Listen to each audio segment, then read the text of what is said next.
Have you ever noticed how some relationships don't end with an argument?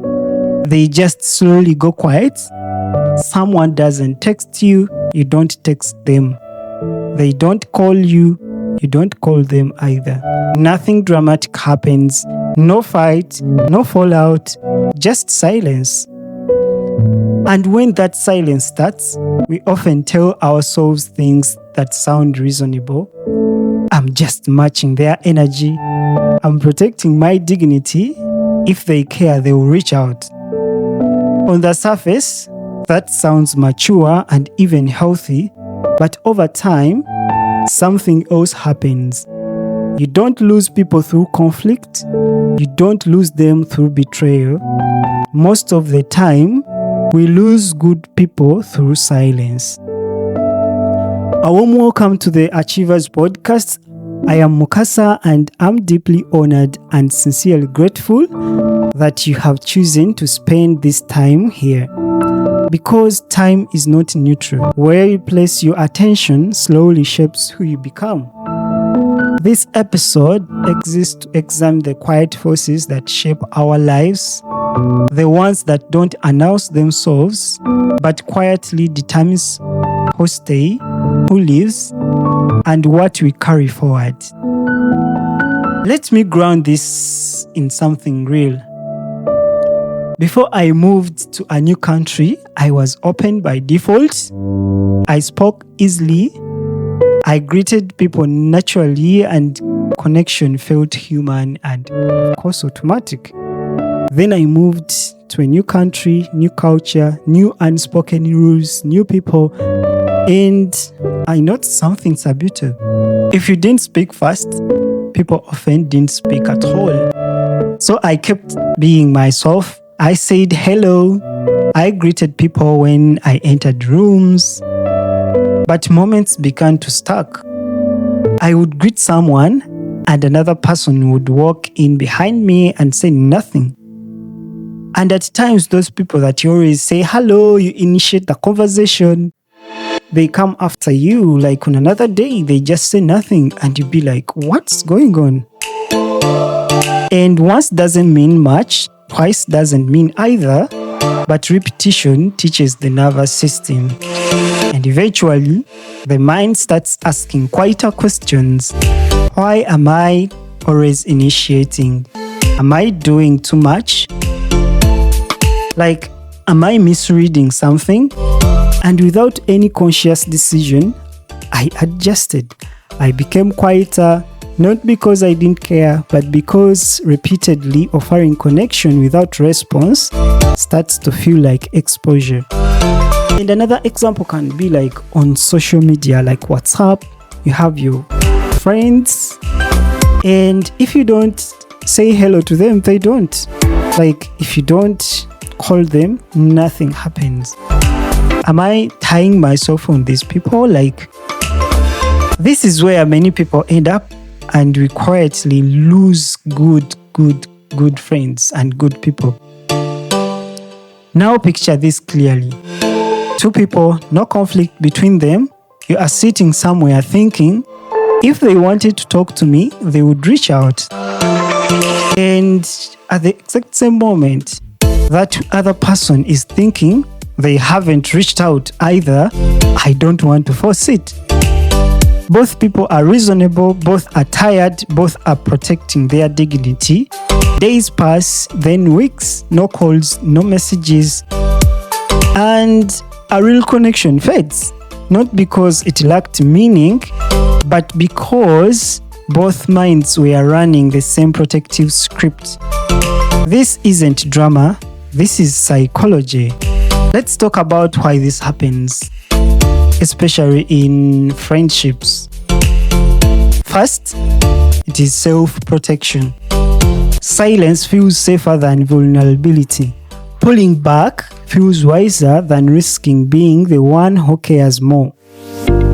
And another thing, it's assumptions. Like assumptions replace communication. We interpret silence as disinterest instead of asking what it means. We let our minds finish stories that were never spoken. And also there's something called modern exhaustion. We live in a world that drains attention. Friendships now require intention, but we expect them to survive without it. And then there is something we really name honestly, and it's called a friendship of convenience. Some relationships are built primarily to proximity. A shared class, a workplace, a neighborhood, a season of life. And we don't teach ourselves the skills of keeping friends, the skills of being with people, but just we find ourselves like sharing the same interests and then we just moving. And now after some time, maybe that what was connecting you together is not now happening, or maybe you finish your studies, so you end up losing those people. When that context changes, the bond weakens, not because anyone is fake, not because anyone is bad, but because the connection was situational, not foundational. Silence doesn't destroy this friendship, it reveals what they were built on. Here is the uncomfortable truth. You don't usually lose the wrong people this way. You just lose the good people. People you laughed with, people you loved, people who mattered in certain chapters, people who showed up when the context allowed. There was no argument, no violin, no closure, just distance. And psychologically, unresolved ending hurt more than rejection, because the mind keeps searching for meanings that never arrives. So what do emotionally grounded people do differently? They don't care less, they care with clarity. They do understand this distinction. Reaching out once is not weakness. It is not chasing, it's information. You are not attaching yourself to someone, you are replacing assumptions with reality. If the promise is warm, connection grows. If the response is absent, understanding grows. Because both outcomes protect your dignity. What slowly erodes self-respect is not reaching out, it is staying trapped in unspoken uncertainty. So here is the challenge, and I want you to take this seriously.